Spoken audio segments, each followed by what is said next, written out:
నెల్లూరు జిల్లా నాయుడుపేట పట్టణంలోని పలు ప్రాంతాల్లో రాత్రి వేళల్లో కొంతమంది గుర్తు తెలియని దుండగులు వ్యాన్లలో వచ్చి గత కొన్ని రోజులుగా రోడ్లపై ఉన్న పశువులను అపహరించుకు వెళ్తున్నారు. పట్టణంలోని ఎన్ఎస్ఆర్ కాలనీకి చెందిన నక్కబోయిన శ్రీనివాసులు, మాసారం గోపాల్, కంట్లం రవిచంద్రాలకు సంబంధించిన 6 పశువులు రోడ్డు పక్కగా కట్టివేసి ఉన్న నేపథ్యంలో గుర్తు తెలియని దుండగులు టాటా ఏసీ వాహనంలో వచ్చి పశువులను అపహరించుకుని వెళ్లారు.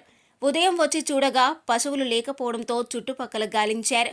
ఈ క్రమంలో అక్కడ ఉన్న సీసీ ఫుటేజీలను పరిశీలించగా గుర్తు తెలియని దుండగులు వ్యాన్లో వచ్చి పశువులను అపహరించుకు వెళ్లినట్లు గుర్తించి పోలీసులకు ఫిర్యాదు చేశారు.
మరిన్ని న్యూస్ అప్డేట్ కోసం A3 న్యూస్ ఛానల్ని సబ్స్క్రైబ్ చేసి బెల్ ఐకాన్ను ప్రెస్ చేయండి.